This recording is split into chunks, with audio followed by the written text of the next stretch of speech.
fire. So anyway, trying to be peace. So the reason I didn't come out while it potentially was snowing, albeit it was probably very light, is to avoid any type of setup. And if one were to take stock of their lives, and I have, they might see that they were surrounded by and set up by morons often. Even a surprise birthday party can be a setup. Because even though it seems well gestured, who are the people setting up versus who are the people who wind up being surprised? You see what I mean? Do you really want to be the recipient of a surprise party? Because how good are the intentions of those who orchestrated and organized surprise parties? So technically I have a friend, you know, she's a good person, you know, from my younger years, and there's a surprise party in the mix there. It wound up being a double surprise party because a new friend was met during college years, and it turns out her birthday is the same as mine. So within the weeks leading up to this alleged surprise birthday, in fact, she was part of the setup because she took me out to, she's like, you want to grab lunch?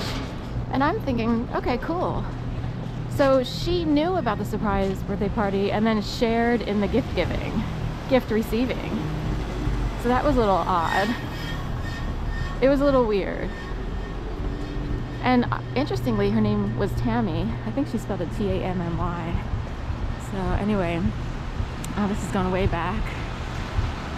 And then one that seemed sort of impromptu, I actually had the flu my freshman year of college. And I would turn 18 in December of my freshman year. So I was 17 up until December 1st. And I wound up getting the flu. For a second, I would think it was around Easter, but my birthday was in December. And I know I had the flu because she called, and somebody would try to change it in memory land, because they can take out and insert. So, whoops, yuck.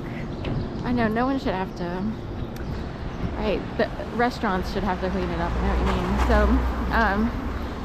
So they create it, right? They help, they're enabling the, so anyway, I recall, you know, I lived on campus at the time, and I ran home. Here comes a runner. I thought that I was debating whether to use the word run, or I ran home because this runner coming. That's how bad it gets in overly timed land. But anyway, I ran home from, you know, my dorm to hang out with my mom at home. I didn't feel well, and it was my birthday-ish weekend. I get a call from my stepmother, my dad's second wife, and she's like, oh, can you come over? I forget what kind of excuse she made, but this would be the first time ever in 18 years, and, you know, so we'll say 16 years, because she was, you know, technically part of my life from age 2 on, because I was 2 when they got married, when my dad married his second wife, and then I turned 3 a few months later. They were married in 1973, but September of, so I turned 3 a few months after September of 1973. So anyway, so I get this call, and it's like, I was like, oh my, you know, I'm like, my body was completely achy. I'm like, I actually have the flu. You know, I actually was not feeling well. That's an actual thing. Here's some daffodils.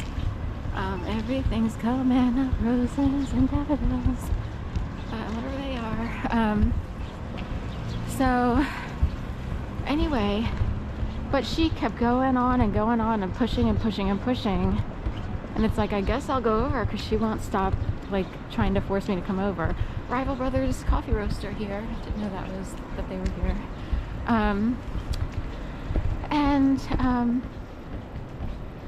When I get over there, it turns out they set up a surprise birthday party, which included people I knew, but they were mostly friends of my stepfamily. Like, technically, they were really all friends and did things together more often. It did include someone who was sort of a romantic-ish interest. And anyway, I was only 17 when we met, I didn't think about it because freshman year of college, and you know, everybody does all kinds of stuff. They go to parties, whatever.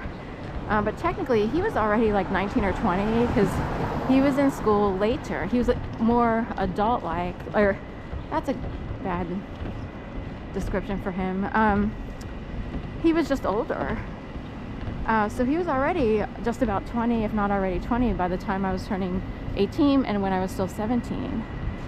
So he sort of, you know, breakfast sandwich, and I just smelled a breakfast sandwich in the lobby of the Latham, and that guy is eating a breakfast sandwich in a box there.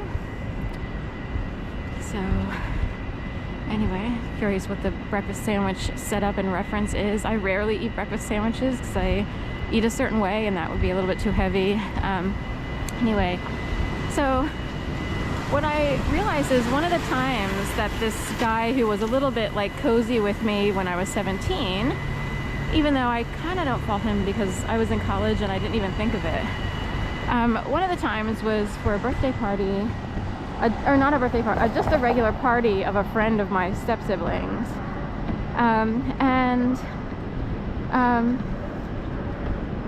I believe my stepbrother and stepsister, like, I almost feel like they orchestrated and arranged for everyone to go back to my dad's house, but my dad and Barbara, on this occasion, and this would have been like in the fall when I was 17, before I turned 18, arranged for everybody to go back to the house. My dad and stepmother were away for some rare reason. They were away that weekend. I don't even think they, you know, went to the beach, or I have no idea why they were away. And in a way, I feel like they were trying to set me up to potentially wind up with child. Because when you're not prepared, it's harder to raise children. If you're young, still a teenager, most men don't help that much, you know what I mean? And it would be really awkward and an icky life. So in retrospect, it's like, how many people have wanted to tear me down? And even my sister, tear down her. Because my sister already had a child, just out of high school. But I'm wondering how thought out and planned it was for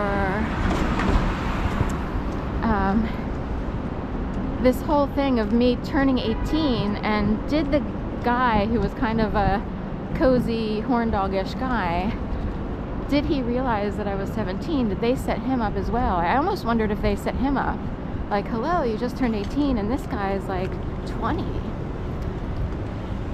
And took full advantage of it, but although he wouldn't have known, he would have assumed I was 18. Should we go up through?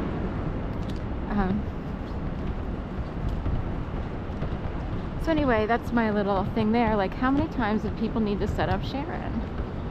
Someone who was already, you know, dissociated and traumatized from divorce, desegregation, and then drugs entered the community. So friends,